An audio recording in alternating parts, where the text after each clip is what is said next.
Man, that sunset is gorgeous. Grill, patio, sunset. Hard to get better than that. Unless you're browsing Carvana's inventory while you soak it all in. Oh, burger time. So sit back, get comfortable. Carvana's got thousands of cars under $20,000 just waiting for you. I could stay here forever. Carvana, where car buying meets comfort, meets convenience. Download the app or visit Carvana.com today. The comfort of your favorite seat is now your comfy car selling command center, thanks to Carvana. It doesn't get any better than this. Your favorite seat's the best spot in the house. Make it even better by entering your license plate or VIN and getting a real offer in minutes. There really is no place like home. And speaking of home, Carvana will pick up your car from yours after you finalize your offer. Visit Carvana.com or download the app and sell your car from your comfy place.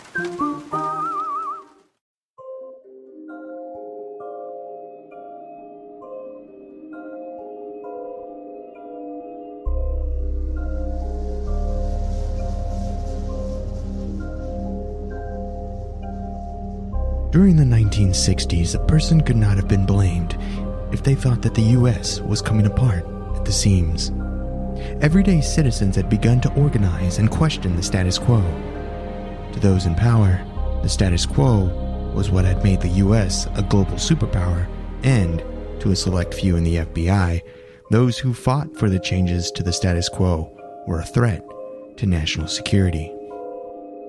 Those involved in activist groups that were at odds with the philosophies that dominated the administrative levels of the FBI, such as the Communist Party USA, Black Panthers, Student Nonviolent Coordinating Committee, and the Nation of Islam, were deemed threats and were systematically targeted to be neutralized.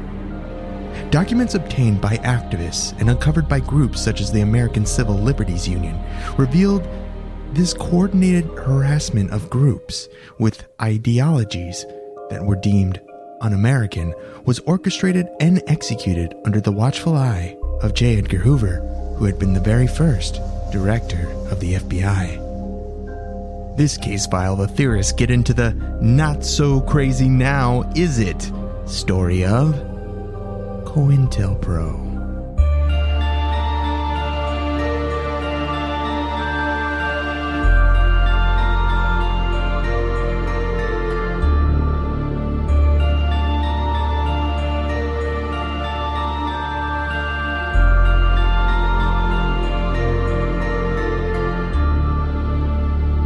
Welcome to Alien Theorists Theorizing! Case File 138, COINTELPRO. I'm Braden. I'm Zell. I'm Dan. And I'm Andrew. Woo! Oh, shit. It is now officially May. Thank God, because that means the running challenge is done. Over. My knee feels good now. I can run. First off, I'd just like to point out one thing. In the rankings of the theorists, still number one, baby. I think I owe you I think we agreed on a bag of potatoes. Is that what that was the original reward? So I'll make sure get I those right to you. get you. I don't want any russets either. Those little gold ones. That's what I want. No, I'm getting the Yukon Gold. Yukon Gold. Yukon Golds. Yeah, that's the what I greatest want. fucking potato out there. Yeah, you would know, eh? Hey, damn right. I got my potato vocabulary is impeccable. Now, unbelievable amount of kilometers and miles logged. Zell, do you have the total on hand? Oh, not the full total, but it was like 3,700 kilometers or something like that. Yeah, something like that. 1,900 miles. The top five. Let's go. Number 5, Julian P. from Toronto, Ontario. Ooh, yeah. He ran. Toronto. Why is this got put in meters? 174,483 meters. Because it sounds way better. It sounds way longer. Wow. That's 174 kilometers. I was going to say, you just have to move the decimal point. Yeah, it's 10. Dan, no one asked you, okay? You don't even know what meters are. Apparently, okay. All right? I don't even Quiet over there. Number 4, Sodom Eyes from Ottawa with a 193,082 meters. It's 193 kilometers. Jason Boulay or Boule from LA, 194,116,000. That's 194 kilometers. Emily Scordato, 275,865 meters. 275 kilometers run. Unbelievable. Give me a little bit of a drum roll here, boys. Cue up a little. And the number 1, the winner of the running challenge, Daniel Wilkes from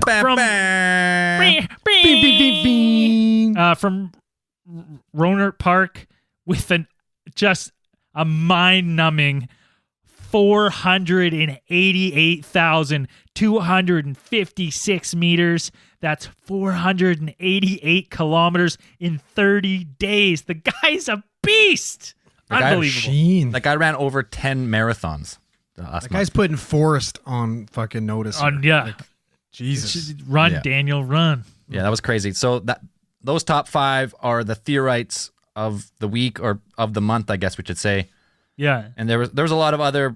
I think what do we have? 9 people put over 100K, which is that's impressive. super impressive. So I almost did it, just couldn't quite do it. My body gave up. body shut down. Mine shut My down mouth after road day checks. 10. My body could not cash on this one. Not the first time you've done that. No. This is a frequent occurrence. So if you participated in the running challenge, you joined it, running wasn't your thing, while we're still all in quarantine and various states of lockdown, we've got a new challenge. One that Andrew might be good at, as he showed off today. We're doing the 30-day push-up challenge. Easy. Post your day 1. Rep it out to failure. And then you're trying to double that number in 30 days. Well, there's no way in hell I double that. No, you're not double. Not with that wins for attitude. sure. No, man, Are you not crazy? double. It's your personal improvement. So if you do 20 on day 1 and you do 35 on day 30, No. that's it's a plus garbage. 15. It's garbage. Double. Well, Jesus. What if It's you, double or nothing. what if you could only do 6 on day 1 and then you can do And then only you do 12? 15? That's even better. Don't listen to Braden. Personal improvement, best you can do. If you stop at doubling, you gave up. I mean, and also be prepared if you do like any more than 30, you're gonna get fucking chirped hard. Yeah. Yeah. I did 33. Did I get chirped? Yeah. I got called a fucking vampire. No. Yeah, Again. you did. Yeah, because you Well, weren't even touching. You were just levitating the whole Just time. floating. Up and down. The It's no arm push up. It was great. Easy effort. Even Mr. Conspiracy joined. I think he knocked off 31 or 32. Probably just 1 or 2 more than you, right? Yeah. 100%. Yeah. Oh, And yeah. how- he's not trying harder than me. How sensitive is the Instagram and Facebook copyright? That Mr. Conspiracy had Oh Captain my America on in the God. background, like barely audible, and the video got blocked. Yeah. I didn't even know what movie he was playing. It was like muffled in the Yeah, back. I couldn't hear it, and then it's like, Captain America, Winter Soldier, Yeah, playing Mar- in the background. Yeah, Delete crazy. your video now or die. Jesus. Pretty Basically. much. Disney doesn't fuck around, man. Nope. And then I also made probably my Citizen Kane of trailers. That was your own fault, though. What were you thinking? Dude, I used My Sharona in one, and it's still on there. Well, you The use entire song of My Sharona. Listen, buddy, Boney M doesn't fuck around. they don't Yeah. fuck around. Dude, I mean, You don't that's fuck with Sony, Big so Boney Sony M. doesn't fuck around. big Sony, yeah. You cannot play any Yeah. rah Rasputin. Anyway, so I don't know. Maybe we'll try to post it on YouTube, but YouTube's pretty good too for pulling stuff real fast. So We'll have to redo the audio. That's the only way. I'll have to Me- play yeah, on a guitar, us singing and you'll it. have to do Purple Wizards can redo it. Yeah, Purple For Wizards sure. will have to redo that song, and we'll get the video out there. It was all right, funny. but though. let's get into this one because this one is thick and juicy. COINTEL Pro. What is it, Dan? Lead us down. Lead us down the rabbit hole. Huh? Okay, COINTELPRO, which is short for the Counterintelligence Program, is a program, which It's a was shitty name as well because they weren't even trying. Yeah, wasn't a super creative name. What do you like, mean? Like That- Operation Minaret or Operation Midnight Climax. Yeah. Operation Let's Catch Dudes Jerking It. I mean, like, but it makes sense. It's like you can, you know what I mean? You can kind of understand what it is. It's not Project fucking Paperclip. Like, Yeah, but what? Yeah, you give it away in the name. It's the worst. COINTELPRO. It's Yeah. exactly what it stands for. It's just a few Yeah. letters of each Right? word. But it's better than COINTEL because it's COINTELPRO. Yeah. But yes, So. you got to pay for this version. You had to pay extra for Pro. You gotta It comes subscribe to with this shit. Microsoft Word. Yeah. Well, this time maybe like AOL. So the counterintelligence program was a program started in 1956, authorized by the higher ups in the FBI and the multiple presidents over the course of its existence. Originally, the intent was to disrupt the activities of the Communist Party in the United States, because in 1956, the big scary boogeyman was communism. We were in the midst of the Cold does War. Red does Scare. this surprise you? Well, does it surprise you? You can't have a bunch of commies running around America spinning and sinning. Yeah. Yeah. You know what They I mean? heard Like, the come on. tales of Rasputin and they didn't want none of that happening at stateside. You Negative. can't have a bunch of these Russians with their 13-inch penises running around America. Yeah. It's not okay. Yes, that's what they put on all the propaganda posters. Yeah. When they say hammer and sickle, it wasn't a hammer on the flag, What was but the it sickle? was a hammer. What was the sickle? It was a sickle It was a sickle. because they cut it off. I don't want to sickle anywhere Symbolic. near my 13-inch dick. Yeah. Well, that's what happened to Rasputin, hence the flag. I mean, 13, you could probably spare a few inches, but it's all fine. Yeah. By 1960, what had happened was that this program, I mean, to look at it one way, had pretty much grown to encompass all disruption of activist groups throughout the United States. That include like the Socialist Worker Party. Later in the 1960s, it would be the Black Panther Party, the Student Nonviolent Coordination Committees, all kinds of, even the Ku Klux Klan. I'm not saying that any of these groups have any sort of high ground over the other, but like the FBI was definitely in the business of Being in their surveilling business. everyone. Yeah, getting in your business. They're in the business of controlling dissent. Like anything away from the mainstream, they had their fingers in it, trying to either steer it off course or like let it implode from the inside by installing like their own agents in these groups. It's fucking wild. Yeah. So, like I said, it started in 1956. They concentrated more of their efforts on addressing and trying to, capitalize on the American people's fear of communism and domestic subversion. That was their kind of, their what is it? Kind of like their MO. their motor, not their MO, but it was like that was the justification for it. So to fight the Reds. Yeah, fight the Reds because they're gonna, communism's gonna come over here in America, and we're gonna end up just like the Nazis or something like that. Like that was the kind of, if we can't let that happen in America. Yeah, but it went even further than that because then it was basically any party left to center might be commie. We better get in there and fuck it up. Right. The person running the show was pretty much J. Edgar Hoover, who had been running the FBI essentially since 1935. Right. He was pretty much The worst person ever. I wouldn't. Yeah, I wouldn't Doesn't sound great. dispute that. There are some things that I definitely wouldn't dispute. That's probably one of them. Andrew doesn't like him because he wore a dress. That's why. Hey, but goddamn, It's because me and him wear the same dresses and we clash. It kind of frustrates me a little bit. Yeah, but they built the best dam in the world after him. That place is awesome. Couldn't have been that bad of a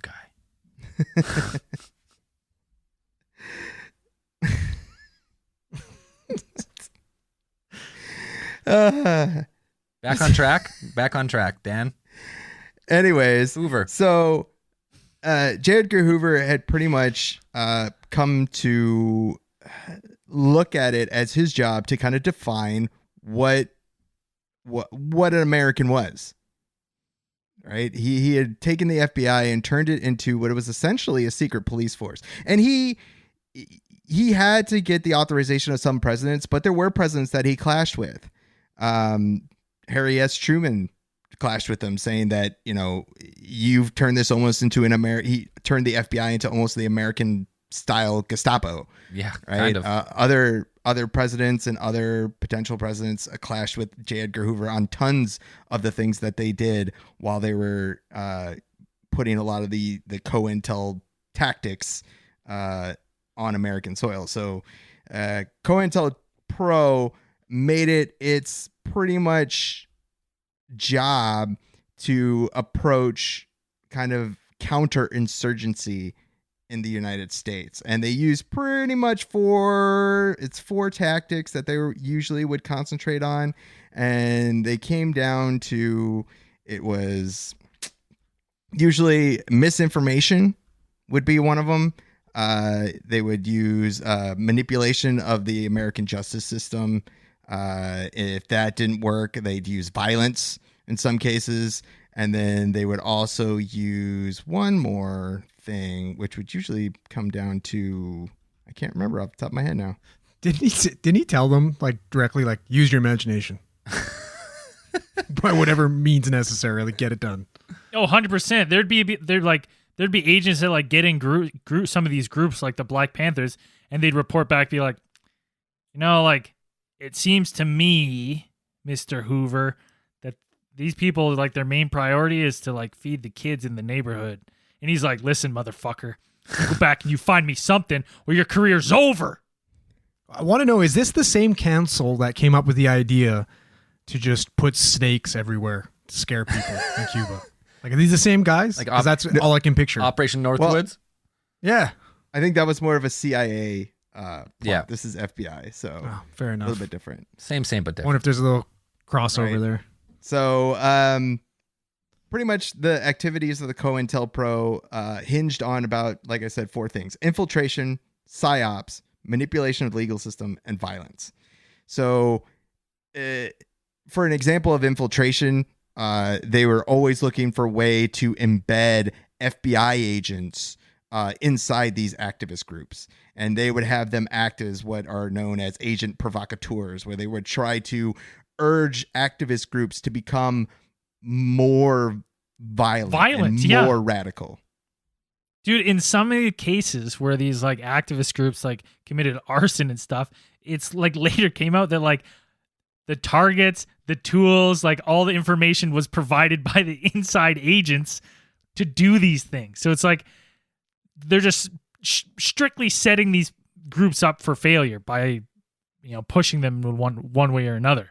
So wait, so the FBI is obviously not the whole FBI is in on it, but a small portion of the FBI is, there's no, this is not this is not for the people. This is a rogue part of the FBI. Dude, no one knew about this. In my head, this is an X-Files style show with two agents who do all of this. What are their names? First thing comes to your mind. Jim and Jerry. Jimerson. Jim. This is Jim Jimerson's first gig. Agent Jim He's a fresh Jimerson and agent and his partner Jerry Jimerson.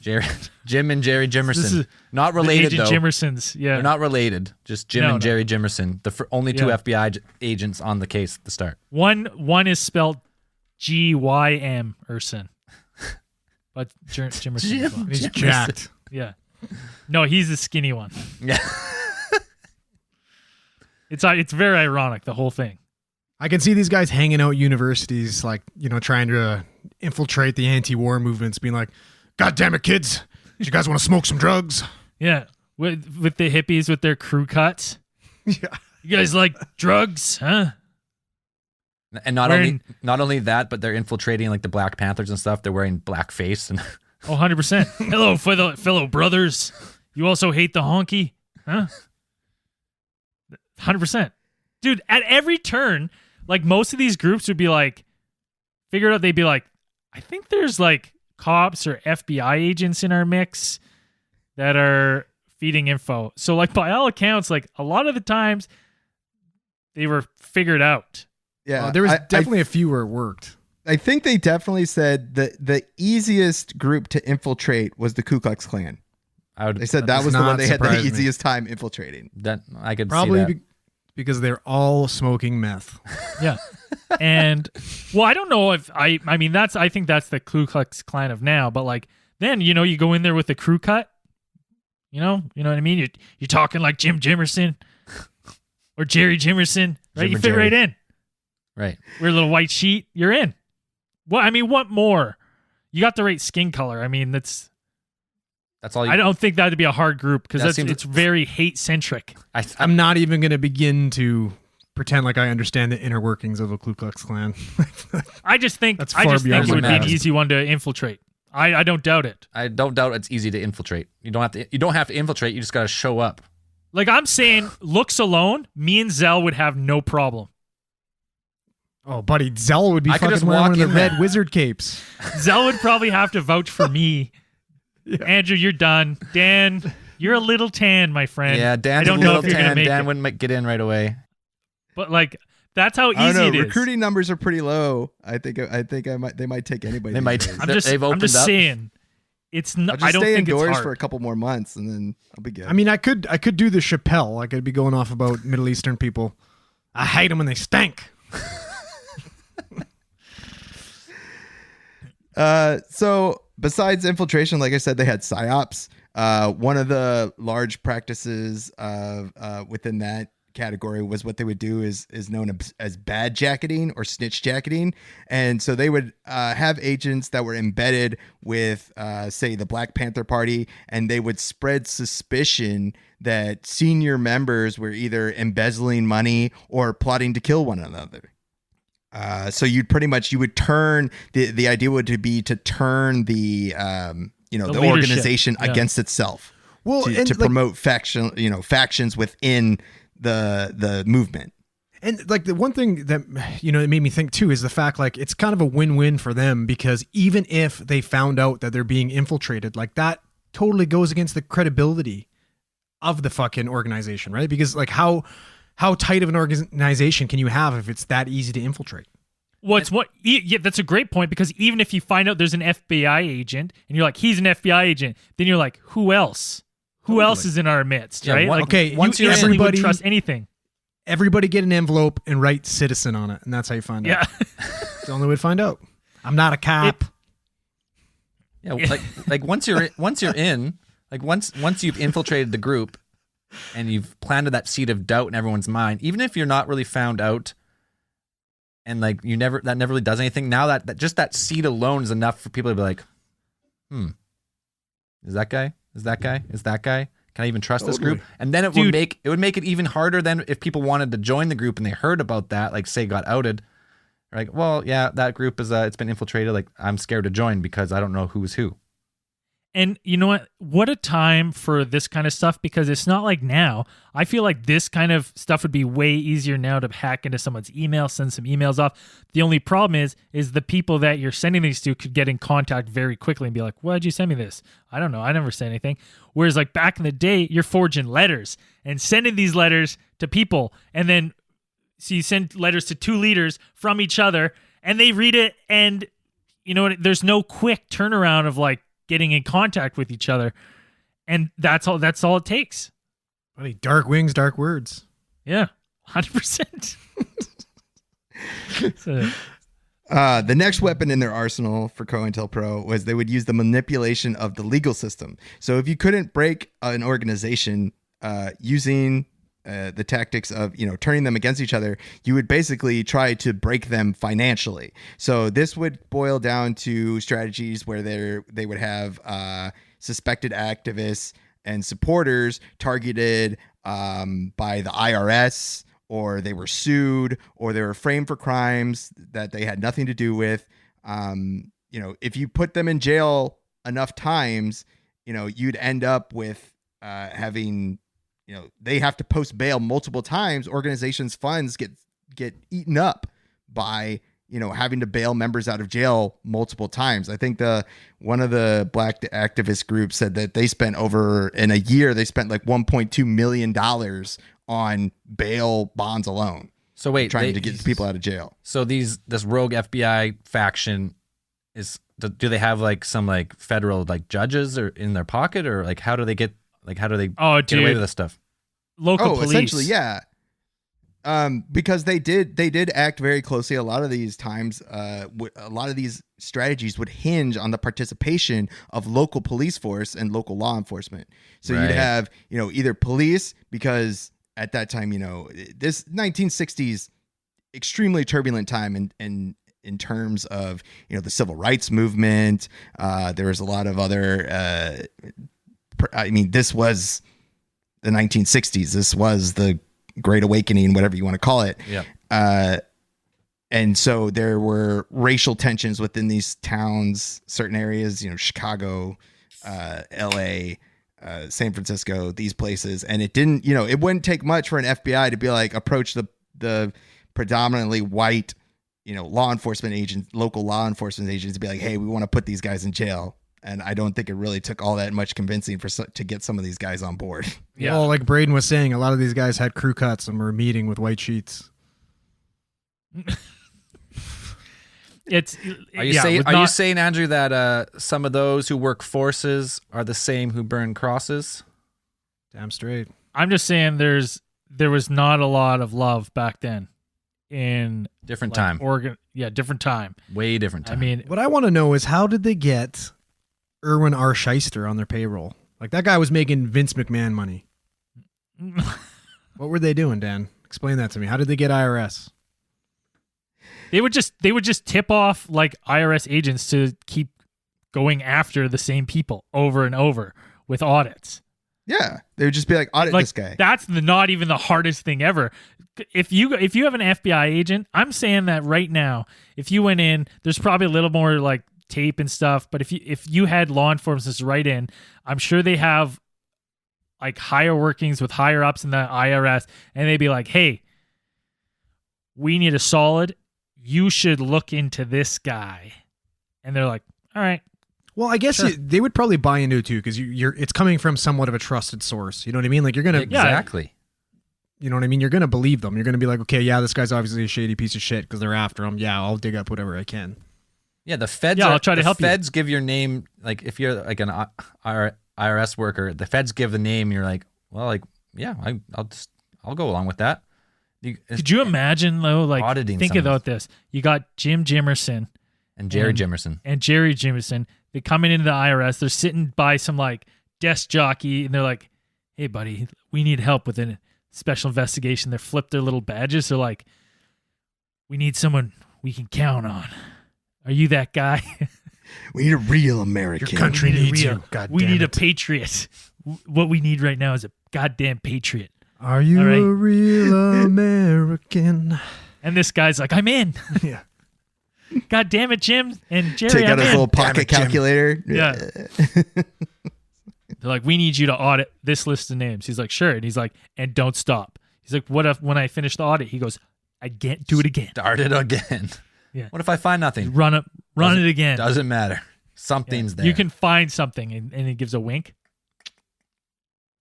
But like, I don't think it would have been hard for like, especially that, because like Yeah. you said, Andrew, it's a trusted source. And the majority of the time, they didn't find anything, but that wasn't really the point. For getting people audited by the IRS, usually just ended up, those people had to expend energy and resources to deal with the audit that they could have put towards, organizing, organizing Rallies. activities or protesting or things like that. They wouldn't be able to do that while they had to, contend with an IRS audit. And especially if that gets out in the media, like the media gets a hold of that, like, oh, so and so has been audited for fraud, even though he's not at all like fraudulent. Just that headline alone lingers around. That's almost enough, probably. Yeah, and even if the charges go away, the thing still sticks with you. That kind of stigma or that kind of accusation sticks with you longer than the actual. Oh, they didn't find anything, and that wouldn't be front page news. No, that wouldn't be news at all. Like, who cares? That happens every day. But like so and so, like leader of this party, like investigated for fraud. That's front page, or at least like that's big news. Well, even that, think about like a leader of this, like, this organization or whatnot. And then your followers, you're like, hey, the IRS is investigating him for fraud. Like, what the fuck is he doing? Can we trust him? Right? Like, on so many levels, this hurts the credibility of these people. For sure. The comfort of your favorite seat is now your comfy car selling command center, thanks to Carvana. It doesn't get any better than this. Your favorite seat's the best spot in the house. Make it even better by entering your license plate or VIN and getting a real offer in minutes. There really is no place like home. And speaking of home, Carvana will pick up your car from yours after you finalize your offer. Visit Carvana.com or download the app and sell your car from your comfy place. That's not just the sound of that first sip of Morning Joe. It's the sound of someone shopping for a car on Carvana from the comfort of home. That's a good blend. It's time to take it easy, like answering some easy questions to get pre-qualified for a car in minutes. Talk about starting the morning right. Just like customizing your terms so your car fits your budget. Visit Carvana.com or download the app to experience car shopping the way it should be. Convenient, comfortable. So if all else failed, apparently the last resort would be violence by the FBI. And one of the biggest examples or clearest examples of that was the 1969 armed police raid on the Black Panther headquarters. Is that the Frank Hampton's murder? Yeah, right. Is the murder of Frank Hampton. That's absolutely fucking horrifying. Right. Eventually it came out that Fred Hampton, who was a leader of one of the, the Chicago Black Panthers, he was a large and a very prominent voice within the community. It came out that one of his bodyguards was actually an FBI agent, and he had turned over a detailed floor plan of the property at which they were residing, down to details like where Fred Hampton was actually sleeping, where he would be found. And so in the early mornings, in an early morning police raid, you had armed police with, things like submachine guns, shotguns, pistols, roll into this house and pretty much blow away everything that was moving. They killed Fred Hampton. They also killed another member of the Black Panthers, and then injured a couple other ones, and all the bullets. It's just funny because the Black Panthers, they had one weapon that they found that the Black Panthers had fired. The death rattle. They had got off one shot. Yeah, and they said that was only shot because after the person got shot, he pulled the trigger Squeezed it. post-mortem. Or They call that the death rattle. Yeah. And the thing too is like the FBI agent that has infiltrated this crew, like he drugged Fred Hampton that night before. Like when he cooked him dinner, he put benzos in his food to make sure he's knocked out. And like the other, he didn't wake up for the raid. No, and he the other, any of it. The other staggering stuff about this too. It's like you can Zell could probably pull up the pictures of what this guy's bed looked like.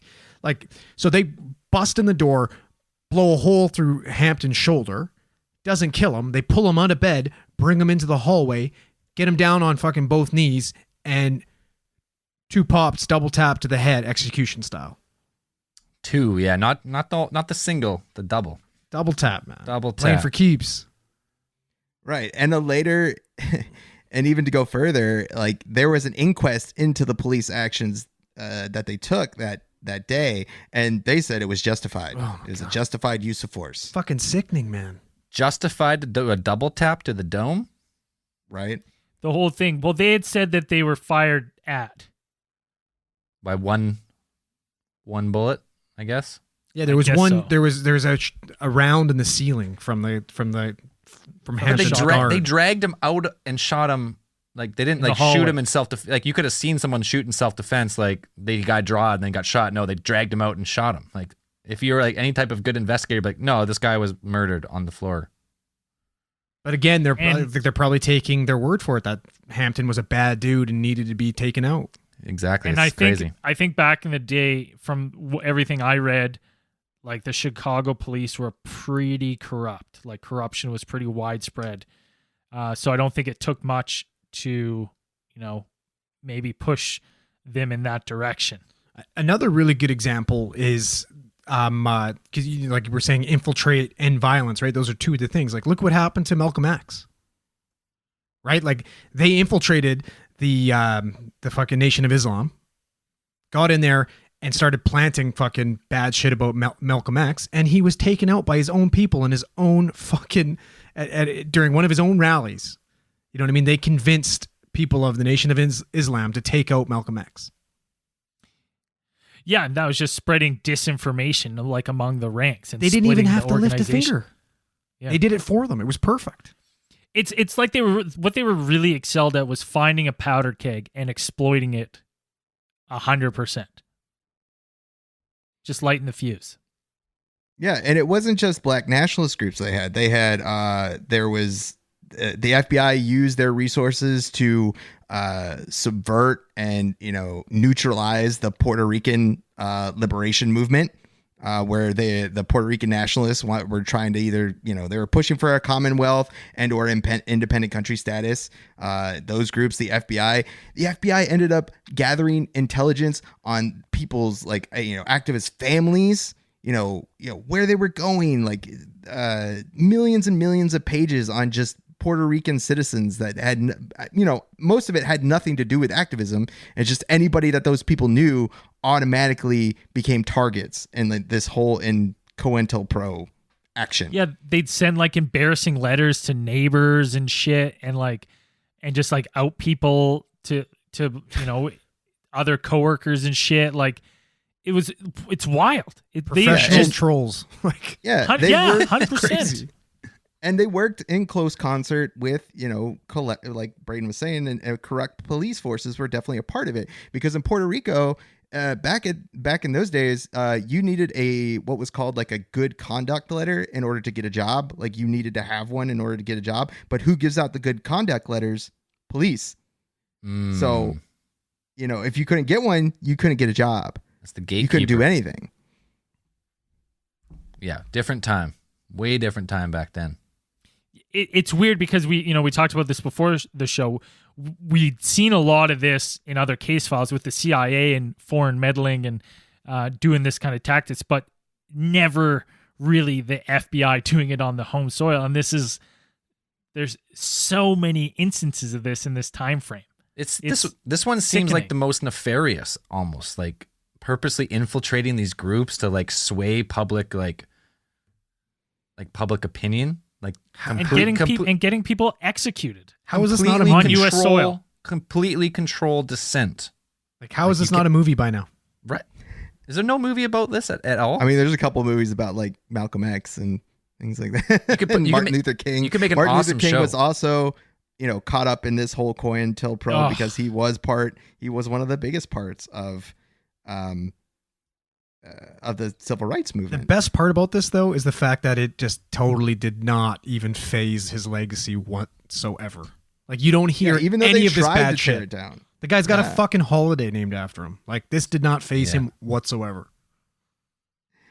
And he was they definitely used every trick in the book trying to get, discredit Martin Luther King and somehow neutralize him from, making a difference.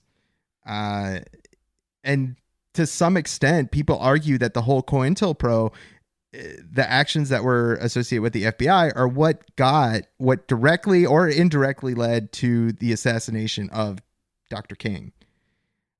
Because it was, I believe, FBI agents who tipped off media in the town that he was staying at was April of 1968 when he was assassinated. They had put a story in the local newspaper about Martin Luther King staying at a Holiday Inn as opposed to staying at a historically black-owned motel. And so they had to change hotels. And they're saying that is what may have, it was a large factor in getting King assassinated or setting him up for an assassination. For me, I don't find it hard to believe that they had this all orchestrated and had the person pull the fucking trigger to begin with. They tried to convince him to kill himself, like what, fucking a couple months before that? Well, Yeah, right. they had caught him in the hotel. Yeah. They had recorded, so they had wiretaps, they had, all his hotel rooms bugged, everything, and they had got audio tapes of him having affairs. Yep. And they had sent him a letter, and in this letter, basically, they were like, just trashed him in this letter. This is I think this I is have the it- quote. I think This is the quote. King, there is only one thing left for you to do. This is written anonymously. There is but one way out for you. You better take it before your filthy, fraudulent self is barred to the nation. That was the letter, anonymous letter, pretty much trying to get him to commit suicide. Yeah. Oh, before they here's in the released it. first part. It says, "In view of your low-grade, abnormal personal behavior, I will not dignify your name with either a Mister or a Reverend or a Doctor, and your last name calls to mind only the type of king such as King Henry the Eighth, and his countless acts of adultery and immoral conduct lower than that of a beast." It wasn't King Henry the guy who chopped off how many fucking Yeah. heads? Yeah, and Like and 8 wives. Yeah. they told him yeah, if you don't kill yourself, we're gonna release all this stuff, and he didn't, and they released it all, and he didn't give a fuck. He's like, no, I'm not doing it. Well, how many of you guys knew that he had an affair prior to this looking into this fucking podcast? Did not know. I had no idea, No idea at all. All I knew is he had a dream, not a fucking Yeah. affair. He had a dream. Yeah, I mean, you have an affair. I mean, that sucks for his personal life and his family, but that not really anything to do with his message legacy. or his his person, right? But they found this. They were spying on him so hard and sent a letter telling him to kill himself. Savage. Unbelievable. Fucking savage. And obviously he didn't listen. He didn't, you know what I mean? He didn't take heed to their warning. So is it really that hard to believe that they had him fucking blown away? No, they not were at all. already doing this all the time. The last, like Dan said, there's 4 fucking methods here, and the last one's violence. They there was so much stuff in this time period. It's actually mind-boggling. They tried to incite a war between the mafia and the what was that party called, Dan? Which one? The Communist Party? Yeah, the Or- CPUSA. Right. They tried to get a war started between the mafia and the CPUSA by sending out leaflets all along the longshore of the docks, because the longshoremen were the unions and they knew the union bosses, had many of them had mafia ties. So they'd send out all these leaflets pretending to be a longshoreman, complaining about his brother's communist ideas, about how the Communist Party says, it's a shame what they're doing to us union workers. If the Communist Party would really bring them back, but it's too bad they're all run by the criminals and crooks. And trying to incite violence between the mafia and the CPUSA, but it just didn't work. It was so blatantly obvious. Do we no one bought it. Do we have any idea how big the CPUSA was at this time? It was. I remember reading at some point that it had 20 or 30,000 members, and by the end, with all their infiltration and misinformation, that they had actually successfully dwindled the numbers to 3,000. Wow. Yeah. They were a rising when they became, to the attention of the FBI. They were a somewhat formidable political activist party. They could be considered what they would say a threat, to the way things were, right? And so trying to start a fight with the La Casa Nostra, the mafia. The FBI did just crazy shit during this. At one point, the Soviet Union had actually gifted the CPUSA a group of horses, and the FBI actually had a vet secretly sterilize them. Secret. The I mean, FBI were a secretly. bunch of petty bitches. They're just doing the dumbest shit. Well, the guy that showed up on the docks with a pair of scissors and I don't know how they got a hold of them, but they're just, it's like, how would you get a hold of, how do you just like, steal the horses or sneak in there late at night, snip, snip? Like, it's Like fucking 1,500-pound animal. You can't. I just see like a vet just like pulling on a little like black mask and like putting on the eye and fucking just get anti-shine, like no shine eyebrow stuff and just walking in there. You know, Hey, you know how that happened. You had Jim Jimerson and Jerry Jimerson head to the local vet, walk in. They're like, "We need a true patriot." Buddy, everybody knows Dr. Doolittle was doing side work for the fucking government. It's crazy the level of like criminality done by the FBI that just was rampant. It's just crazy too. because Almost 20 years. This is just one, like, this is only one of the things we know that just fucking like. This is like a little sliver of the pie, like a. And tiny the only little reason we piece. know this is because it got leaked by fucking happenstance, and it blows my fucking mind. Now, didn't it get leaked by? Maybe Dan will know better. Didn't like a group of like citizens infiltrate like an FBI person or agent's house, and like that's how they got the initial documents? Well, no, technically what it was that an anti-war activist group was infiltrating an office in Pennsylvania. And what they were looking for was the selective service cards, which were used for the draft for Vietnam. Right. And they were Hold on. going to just their original goal. We got to back up. We got to back up for 1 second because it's even better than that. They chose the night of the fight between Fraser and Ali. Listen, listen. Did you stop right now? The fight between Fraser and Ali? You mean the fucking fight of the century? Ali Fraser #1? Yeah. The one where fucking Smoking Joe Fraser won by unanimous decision? Like, Yeah. this was the fight. This was the world's biggest fucking pay-per-view event to date. But it wasn't pay-per-view back then. I'm pretty sure you could just watch it on TV, which is why they picked that, because they were like, you know what?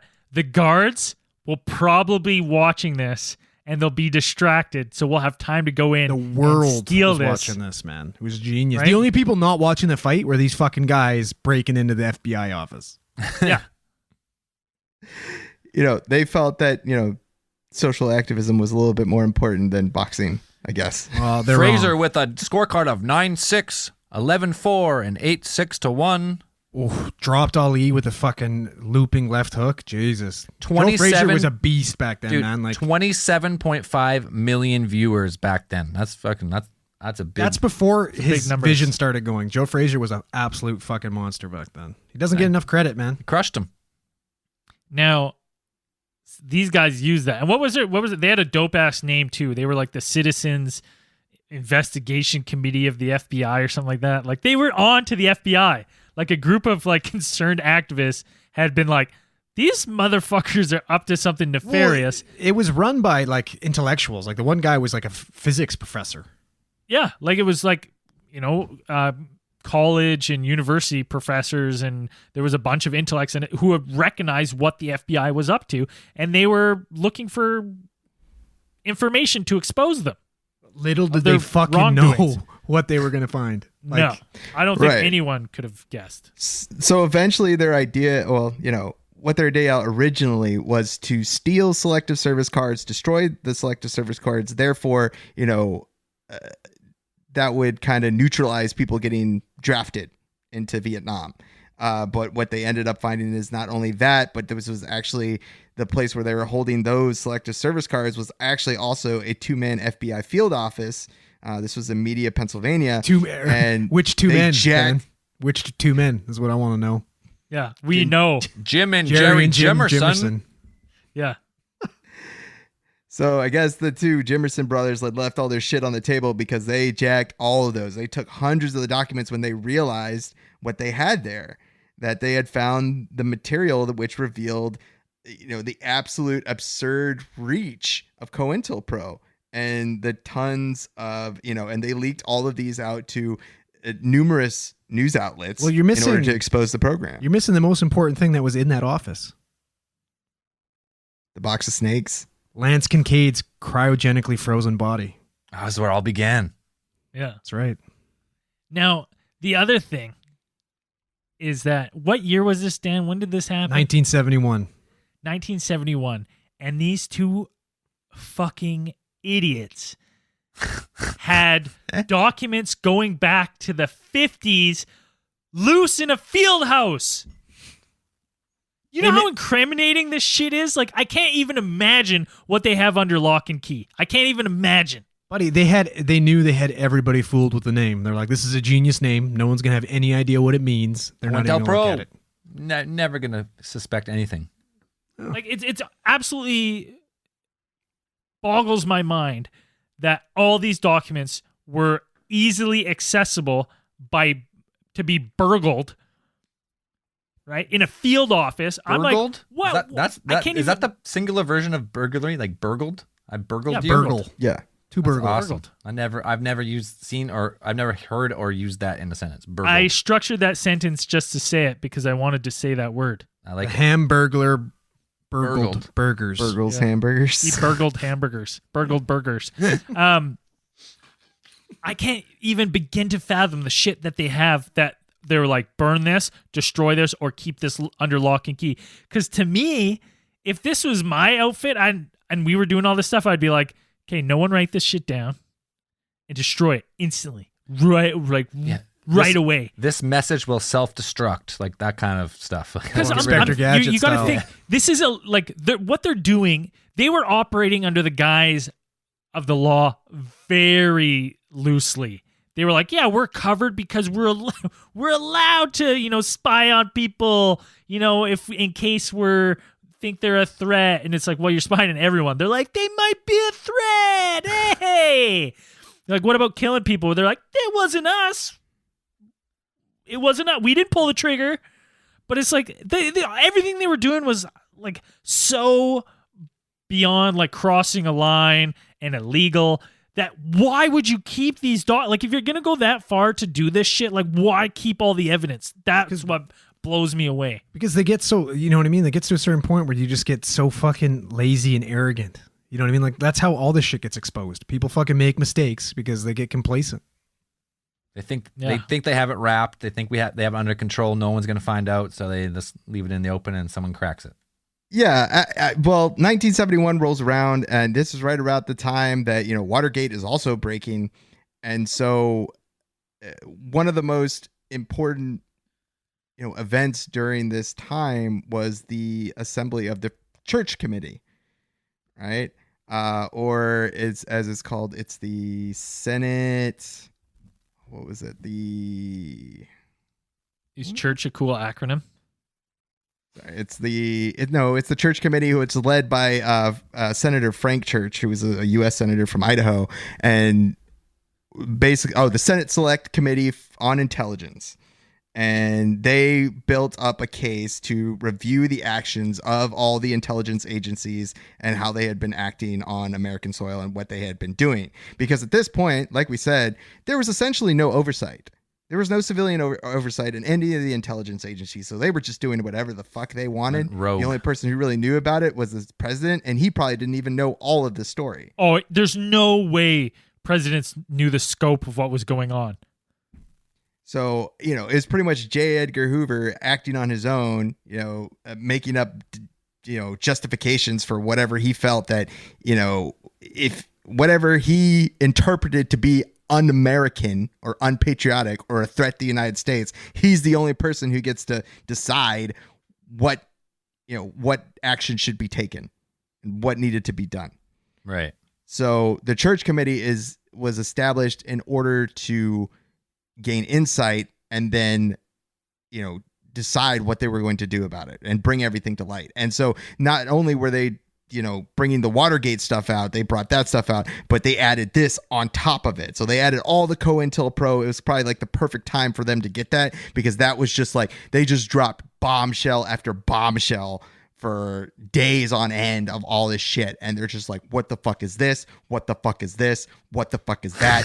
What the fuck is this? And Dude, it's just day after day of just crazy shit. And you're like, do you guys see what's happening here? When they released this to the press, one of the things that blew my mind was that a lot of the people that caught this information and it was released to them were like scared and just gave it to the FBI. They're like, I don't want to be in trouble. Here you go. Someone gave us this. Buddy, And like just they obviously read what the fuck these guys are capable of, and we're like, I know Yeah. nothing to do with this shit. right?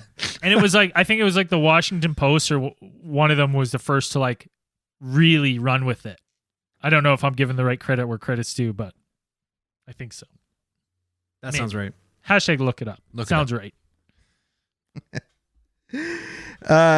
So pretty much all of the church committee, once the church committee had finished, the result was essentially the Foreign Intelligence Surveillance Act, which had become an assembly of legislation and protocols that would establish oversight into the actions of intelligence services. Also, one of the big things to come out of this was the implementation of 10-year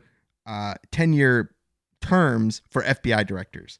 Because essentially you had J. Edgar Hoover, who had been in there for almost like 30, 40 years, king of the FBI.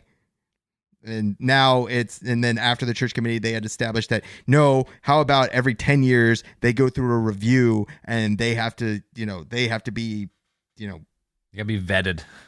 right, or vetted, or they are answerable to us, to the civilians, to Congress, who are elected, the democratically elected Congress. Did these guys go against for their actions? the, like the amendments, and like, did they go against our democracy? Did they really fuck over the people in their last 10 years? Let's review this, because Well, like, so It's fucking how long nuts. was J. Edgar Hoover in charge for? Sorry, can you repeat too that? long, It's like 30, 40 years. way So- too long.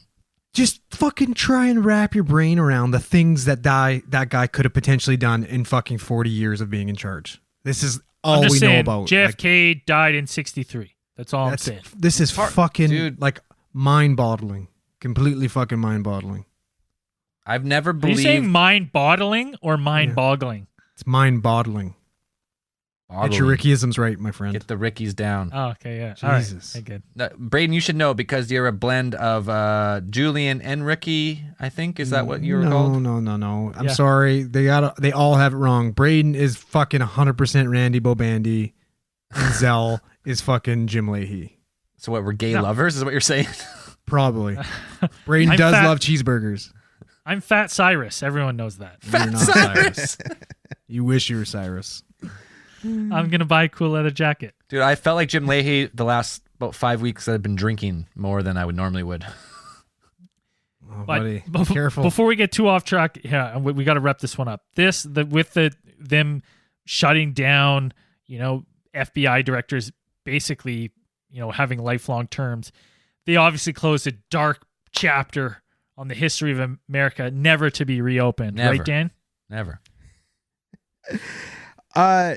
It was a unique time, and a lot of people would say that COINTELPRO was a success in some ways. It did exactly what it set out to do. It had fragmented and neutralized a lot of the momentum that these activist groups had been building over the years prior to the interference of the FBI and certain and their interference into their affairs.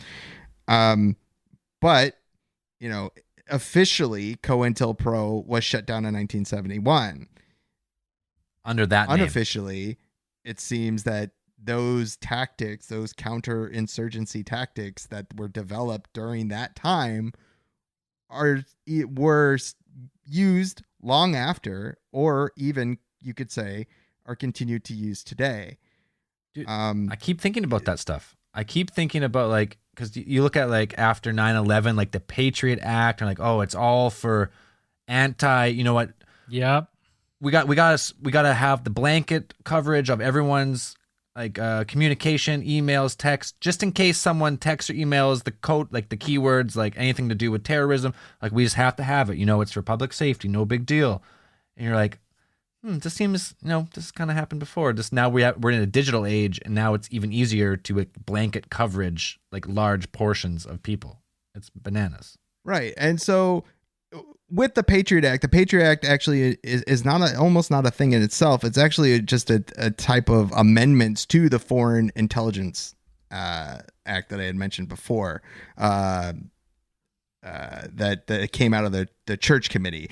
And it it really changes kind of like the justifications. It gives the NSA, CIA intelligence agencies more a broader, more leeway into their justifications of what they need in order to obtain warrants, in order to, to implement surveillance on certain citizens within the United States, outside the United States. And the Patriot Act was originally meant to be temporary. The amendments were supposed to be almost like a wartime thing, since we were entering the war on terror, and they have to be renewed. A lot of them have to be reviewed, and I think they have to be renewed like every 10 years or so. In 2017, a lot of the provisions in the Patriot Act were reviewed. There was a couple things in the news about it, about Congress, reviewing it and then renewing some of the amendments. But they also made some changes and rolled some things back for the Patriot Act because they felt they weren't needed, or there was pushback from some, members of Congress. So, a lot of people are saying that we're moving more towards, at least in the United States, or in other developed countries, are moving towards this idea of the surveillance state. Yeah. That back then it was communism, and then it was, terrorism, anti-war, and then it was, terrorism. It's okay. Here, listen to scary. this. That's why I just pulled this up before we get off track. So the Patriot Act was included in I don't know what this means, in the stopgap legislation that expired in 2019, but it was passed a 77-day extension, which was supposed to be March 15th, 2020. So does that mean that it's still, like, those rules are still enacted? Like, those, like, some of them are. Some of them. They're like still available. There are pieces and parts which have been kind of rolled back or changed since then. Since the original Patriot Act was established in 2001 or so, 2002. No, it was definitely written before 9/11. I'm just saying, if you think this COINTELPRO shit stopped in 71, you were naive. We're seeing that still today. I can think of even seeing misinformation in the media about in Canada, we had the pipeline protest, the I'm going to fucking botch their name. I can't say it either. Wet'suwet'en people? First Nations? Wet'suwet'en people. Yeah, I don't have it in front of me, and it's a hard word to read. It's very the First Nations language of Canada are not English, so when you try and translate them over, they're really hard to pronounce. It's now, the hereditary chiefs were against it, and then you get all this information that most of the protesters are white. They're not even First Nations, and then some hereditary chiefs are for it and against it. That person's not a hereditary chief. This person is, and until you have no idea, and then all of a sudden it's done and it's gone. That was the same thing in those the Dakota pipeline protests. They're like they were going across those those native lands, and there was huge protests, and it was in the media for a while, and all of a sudden it's over and they're building it. And then the pipeline leaked, and you're like, what the fuck is going on? What is what is misinformation and what is not misinformation? Like, what's real anymore? It's crazy after reading this, seeing so many parallels to what's happened here. I think about the Black Lives Matter activist group, being labeled a terrorist organization in some places, and things like that. And that this is all what popped in my head, all this COINTELPRO stuff. I'm like, it's scary when there's not defined lines that these agencies can operate in. And when they're given broad powers, that leave room for interpretation, it's not, we've seen from the 50s to 1971, it's not a good thing, and it doesn't end well for anyone. I was thinking too, now imagine, because the last few years it's been Russian intervention, a lot of Russian stuff. And then it seems because Dan's even said, he's like, when there'll be a post and Dan will go back and look at it no, this is from a Russian site, blah blah blah. What if that Russian site is just some type of COINTELPRO? They've purposely done this to make it look like Russia. So without a lot of knowledge, you can really look back and oh, this comes from Russia. This must be Russian propaganda. And then they're Russia's interfering, Russians this. But maybe what if the COINTELPRO or the next version of that is just coming in, and that it's still stirring dissent, but now they just pushed it that way. Oh, dude, it's impossible, because I was thinking about that too, because I'm like, okay, well, if it was truly like counterintelligence, you think they'd be smarter enough than to, like, the average person could follow, like, you know, trace it back, right? In all these days where you can, you know, hide your IP and mask it and all this other shit, you know, why it's so easy to spread information now. It's crazy. And you know, after hyper normalization, I just don't know what to believe. I know. It's crazy. wild times, man. It's Wild West right now. Dan, what do you think about that? What do you think about like intelligence agencies still pushing the anti-Russian thing by making it easy for people to, like, most people don't ever look, right? Like, most people just like see it, they read it, and they're like, oh yeah, like whatever it is. But if you look back, and you could obviously trace it back, like, well, this is like from Russia, or like a Russian state of some kind, like, and you're like, well, like, is it really Russia, or is it like, or someone's trying to like make us believe it's Russia, or like, what's going on here? In my opinion, the whole COINTELPRO thing and everything that it's done was always the main goal was to divide people. It was always meant to divide activist groups, to prevent activist groups from communicating with each other and even across different party lines. So, you know, organizing, putting things together for their, you know, I mean, you could say most of the activist groups that were fighting during the 1960s were fighting for the privileges and rights that were being afforded to white males. Right. Like, and white male privilege for everybody. Yeah. Not that so much, but just like equity is really the question. But anyways, across the board. So there has to be a conversation now, and I think there has to be. It comes down to that people need to engage and need to be able to, you know, properly, you know, civilly engage in a conversation. Not so much about what is true, but what is right. So if you're looking at something and it's calling, you know, you're looking at an article and it's calling, you know, it's either demonizing somebody, trying to foment radicalization, it's trying to imply violence, you know, of some sort. In my mind, none of those things are right. So, I mean, it comes down to people just being able to figure out, you know, what what is needed to make sure that everybody in society can feel safe and can also contribute to what needs to be done, you know, to move forward. I know, but you see, like, you just see it right now, like, especially right now. I don't think I've ever seen an online community more divided and hateful and like full of like venom than current times with the COVID-19 and like this whole thing. I've never seen this before. I've never seen it.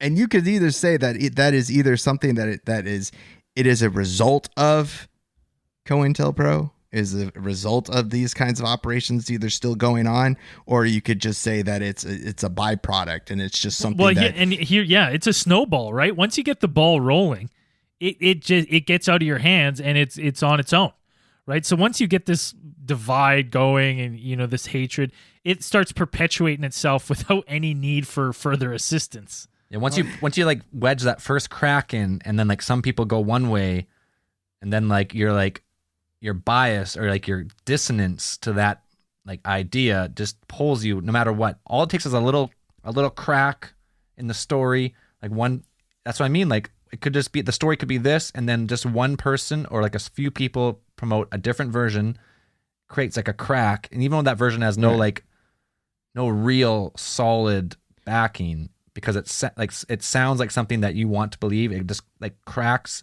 and divides like a huge portion of people.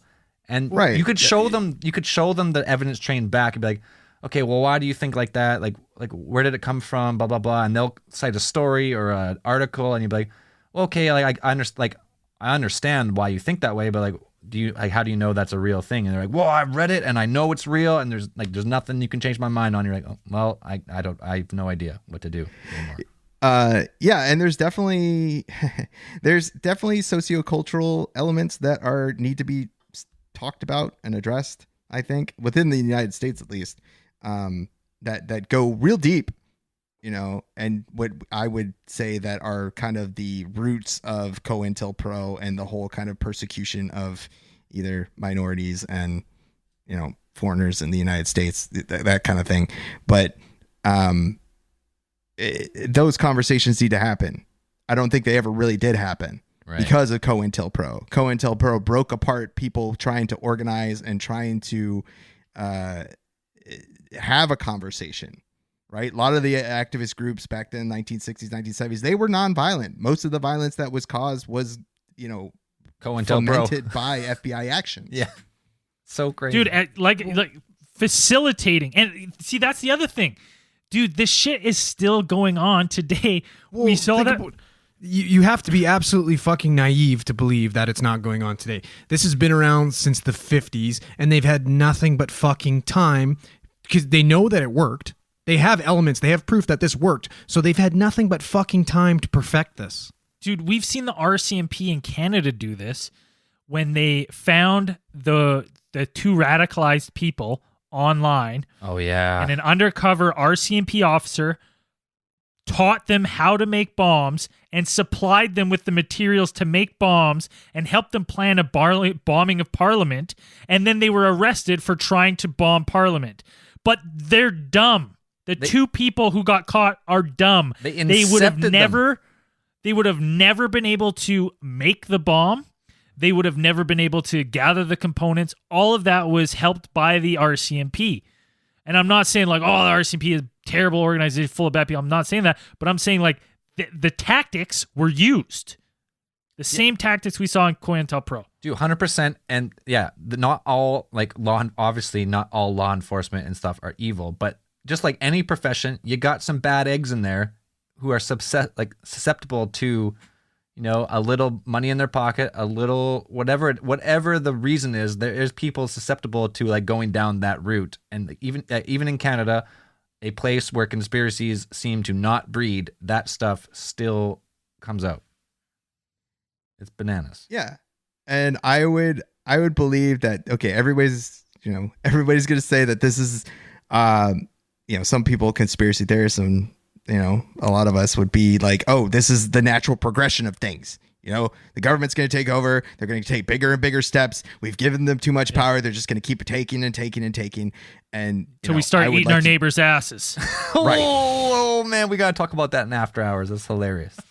And I would say no, because back then, I think a lot of the COINTELPRO tactics and a lot of the leeway that they were given was the fact that at least in the United States, like trust in the U.S. government was at an all-time high right after World War II, post World War II. Now people are generally in the United States are more educated, and you're more involved in U.S. politics. You're becoming more aware. And I would say the best chance that people have to avoid this, populations within developed countries to avoid this kind of thing happening again, is for people to become educated, people to become involved, and people to become, active in their communities, right? There are a lot of cities now that have fought against local police forces installing things like facial recognition technology, what they call them, I forget. There's a type of data stripper towers that they can install, which can basically rip data off your phone or listen to your phone conversations. There are multiple cities where just the city council, people have approached the city council. They have organized into activist groups and they have fought against these things, and they have told the police, no, you fuckers don't need these things. You don't need facial recognition technology in a town that is as small as ours. You don't need these kinds of things because they're not necessary. Wasteful, right? Wasteful resource most of the time. Right. So, again, all of these tactics, all of these things have always meant to be people. They want us isolated. They want people broken. They want people fractured. They don't want you to organize, right? They don't want you to be able to, they want you to feel like your only resort is violence, and they want violent revolution so they can put you down. Right. So the only way, I would say the best way to address that is to be able for people to come together, have conversations. And I'm not saying it's fast. It's going to be like tomorrow, but it's going to be a long slog. I want it now. To get to the point where people, that you can have a totally responsible government, democratically elected, responsible government. Right? Now, let's get last thoughts on COINTELPRO. Zell, what's your final thoughts? Well, obviously it's a lesson for humanity. So if Dan's saying, if you're not paying attention, this stuff is probably still ongoing. And if you just if you get like that wedge between like you and your friends or you and your community, and then you don't have to go all the way. You can look at all the points of view. You can read it, but you don't have to just be sold on something that you've heard because you like it and that's your point of view. You know what? You can take all avenues and make an informed decision, and don't go all the way. 100%. Andrew, what's your final thoughts? COINTELPRO. I think it's alive and well today. Yep. I think they've trimmed some of the rough edges. They perfected a little bit. They promoted the Jimersons. Promoted the Jimersons. Got a little bit out of the racism avenue and focused on other avenues, but I think it's still alive and running right now.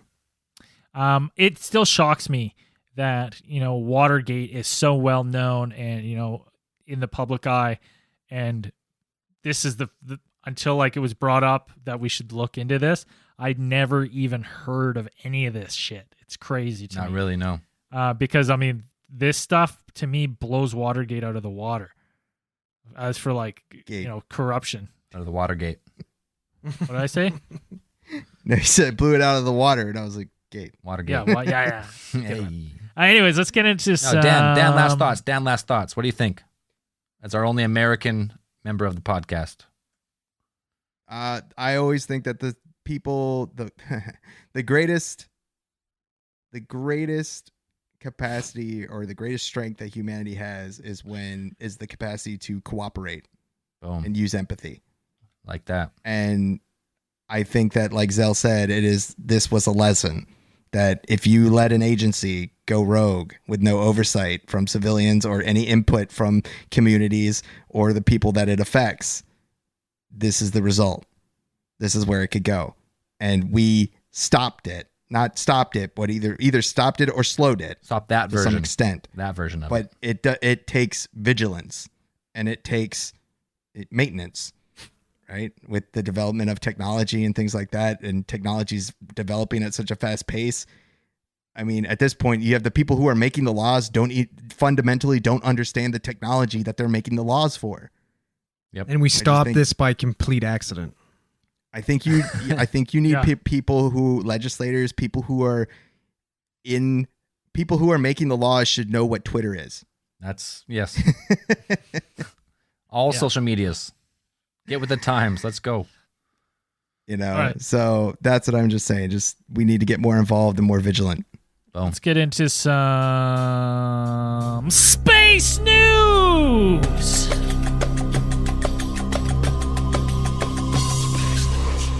What do we got for space news? We are currently passing through the tail of Halley's Comet. Yes. Which is the Lyrid meteor shower. Is that what's? It's peaking this week. What was that? It's peaking tonight. Actually, tonight, May the 4th. May the 4th be with you all. We didn't say that at the beginning.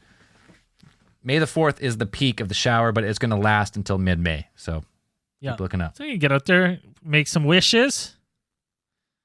I'm going to wish I double my push-ups. You said you're going to Someone tells me that's not going to be hard to do. You said you're tripling push-ups. Yeah, I'm going to go for I want to try to go for 100 at the end. I would like to see you get 100. That would be impressive. Yeah. Man, I would be happy with 100, so I'll be really impressed. I'd be happy with 50. Okay. Right, next. Exclusive we might have first ever detection of a fast radio burst in our own galaxy. Meaning? A Milky Way magnetar called SGR 1935 plus 2154 may have just massively contributed to solving the mystery of powerful deep space radio signals that have vexed astronomers for years. You gotta look that up. This is way beyond my intelligence level. Look it up. Hashtag look it up. I read that article and I was just like, well, the headline's good, but after that, I'm like, I don't understand any of this. I had one other thing, but the site's not working. I got a couple. The moon isn't dead. Ridges on lunar surface show signs of recent tectonic activity. For a lot of years, all the experts have said the moon appears to be a inactive Spaceship. Oh, that also a spaceship, hollow, Ball of cheese. a Death Star, if you will. But yeah, they think that because there's a few ridges on the Earth or on the moon that show what seems to be freshly uncovered bedrock, not covered in moon regolith, which is uncommon, I guess. So they're thinking that the moon actually might have a little bit of volcanic or tectonic seismic activity. So maybe it's not a dead rock like we thought. Or maybe it's getting ready to pick up and get the fuck out as a spaceship. Moons are rocking. Yeah. Don't come knocking. It's out. And as soon as imagine the moon was a spaceship and it left the orbit of the Earth and it just fucked up all our weather and stuff. The whole planet just got destroyed. Jesus. Would the weather get destroyed because we'd have no more tides? No more tides like that. I think if the moon was just vanished out of the sky, the Earth's weather would just fucking collapse, I think. Oh, there'd be tons of bad things. There'd be a lot of bad shit going on. There'd be a lot of bad things. No werewolves. We'd get hit by a bunch of more meteors. Yeah, the for moon sure. takes like 95% of the meteors. So if the moon goes, we're definitely getting smashed. Now, that's something I haven't looked at, actually. When was the last time the moon got hit by a sizable object? Does anyone know? I don't think in a while, but it could happen any day. Because most of the smaller ones, things. It doesn't. I think mostly it doesn't. It doesn't like they don't strike it, but the moon's gravitational pull actually kind of like shields us. It kind of like bends stuff. Just makes them go off Changes course the trajectory rather than ever so slightly that stuff kind of misses. yeah. us. Rather than a direct hit, it kind of like pulls it off course just enough to kind of have a close flyby instead. That's all I had for space news. Anybody else? Yeah, that's it for space news. Let's fire up the old Randomatron. See what we got going here. Randomatron. Here we go.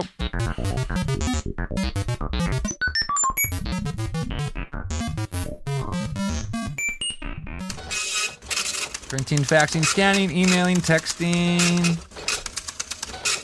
Woof. Boom. Mongoose file. Here it comes.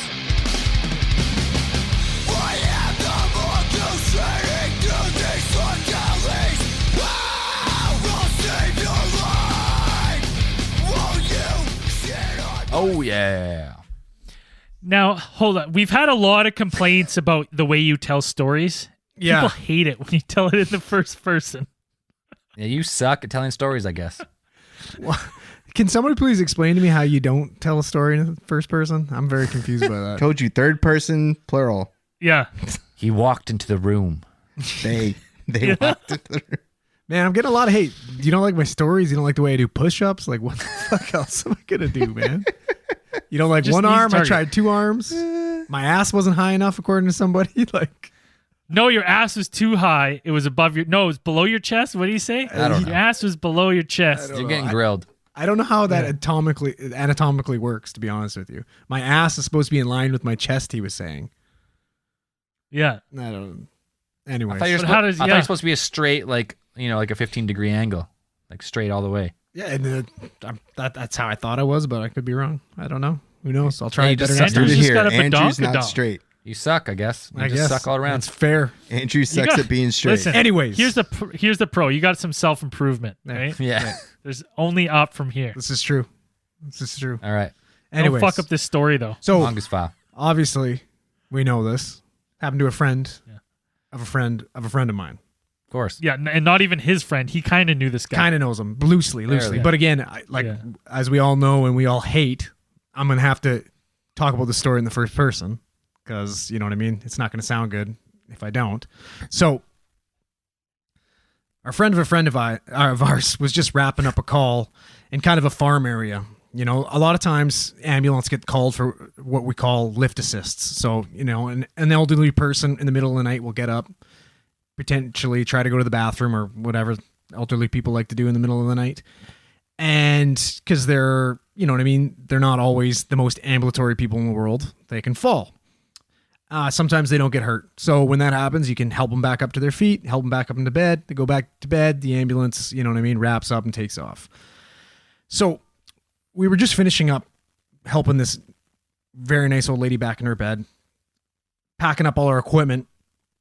When we're outside and you hear this like deafening boom and like the kind of fucking boom you can feel in your chest.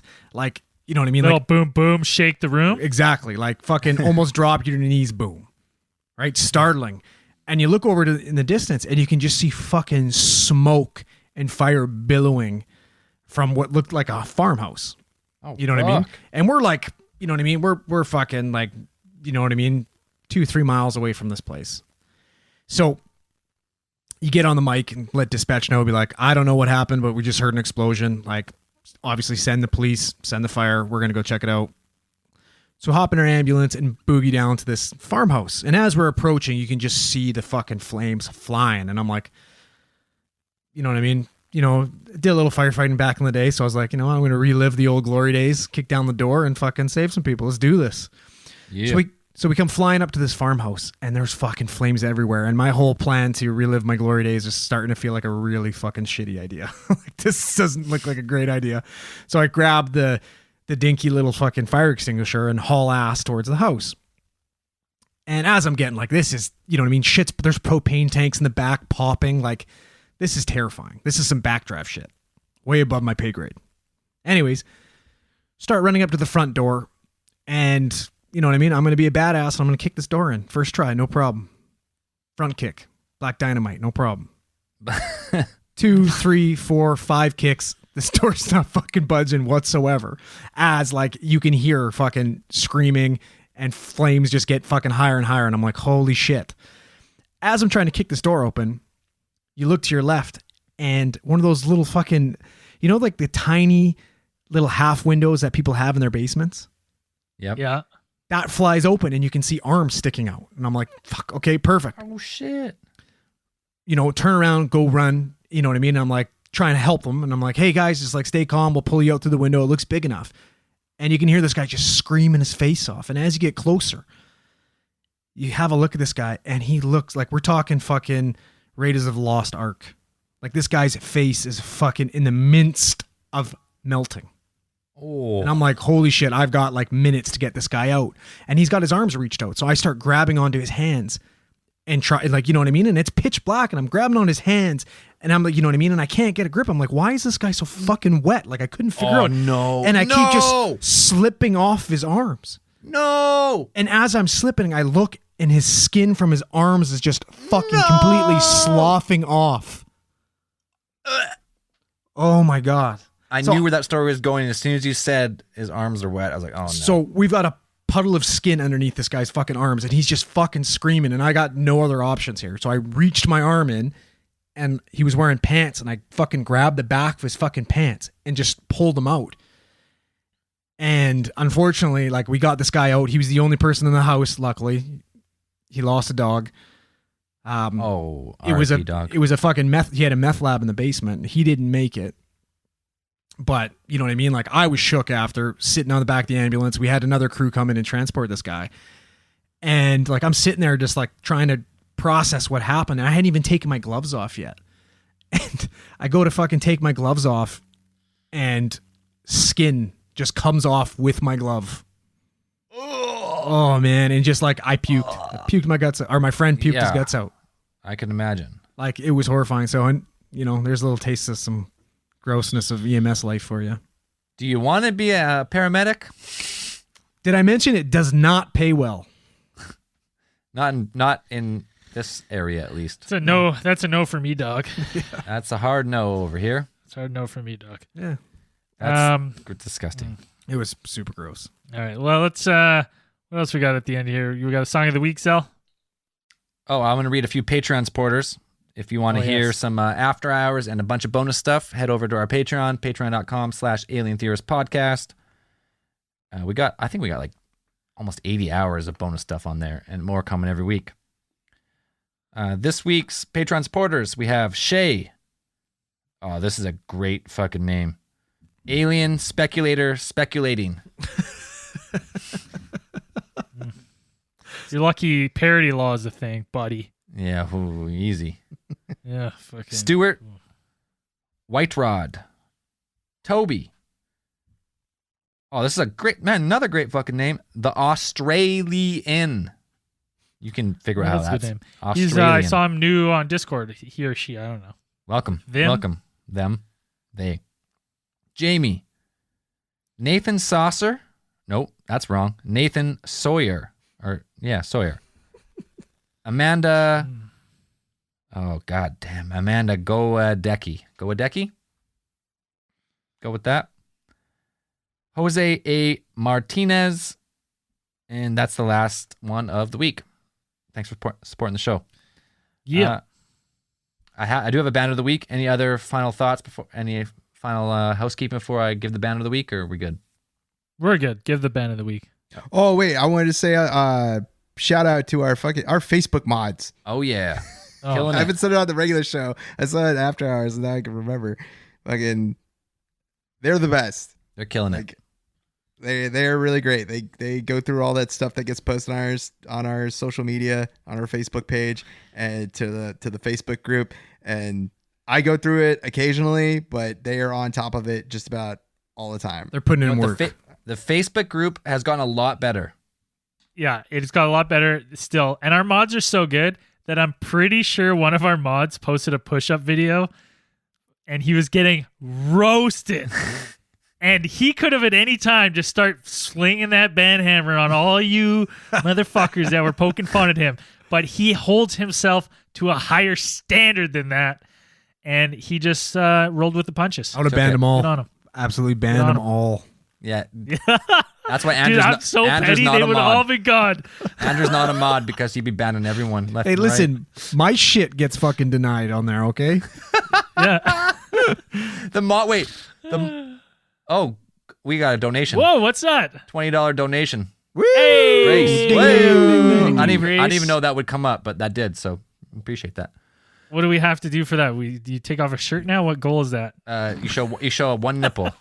Yeah, shirt off. You donate $20. Andrew takes his shirt off. I had something else to say, but I forgot it. So Wait, is that a thing? I guess so. Yeah. That's a $20 from our Chatterbait stream.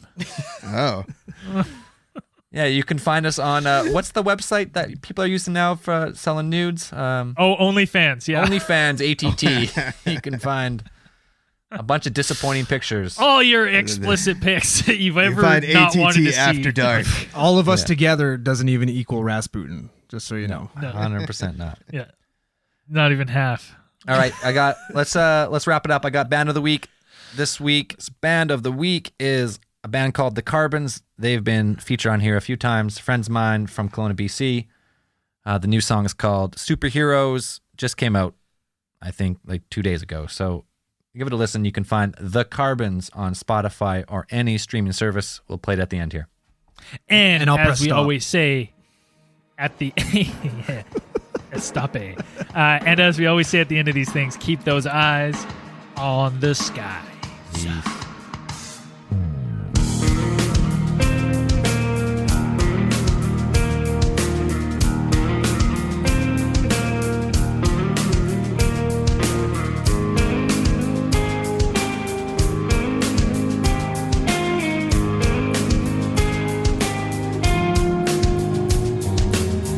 Lying under neon stars, clutching your toy dinosaur.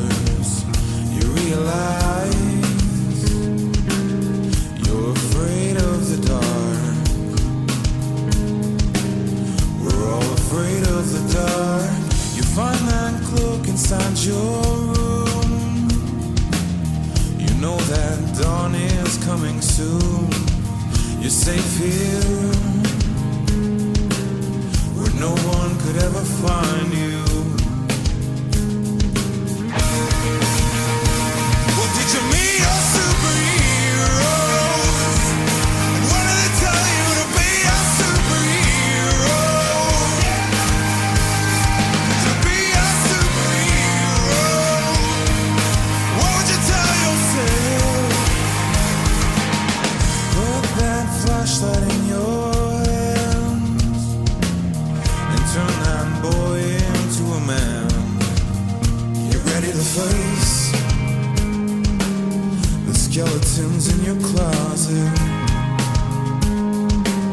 and the monsters underneath them. You turn that cloak into a cape and clip that belt around your waist. You decided to make something of yourself. Something of yourself. Did you meet your superheroes? And what did they tell you to be a superhero? Could you be a superhero? What would you tell yourself? What would you tell yourself?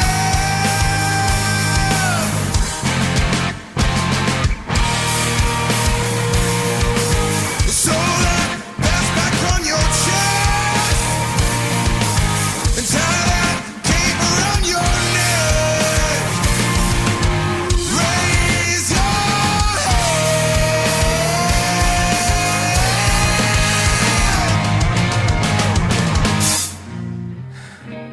If you could meet your superheroes, what would you tell them now?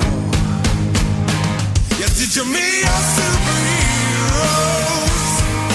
What did they tell you to be a superhero? Could you be a superhero? What would you tell yourself? What would you tell yourself? Could you be a superhero? Could you be a superhero? Could you be a superhero? Could you be a superhero?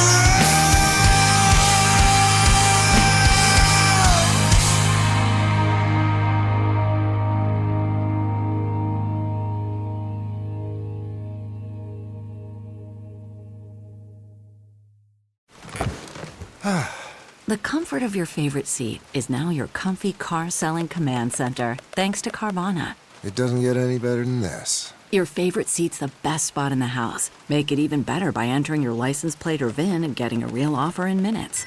There really is no place like home. And speaking of home, Carvana will pick up your car from yours after you finalize your offer. Visit Carvana.com or download the app and sell your car from your comfy place.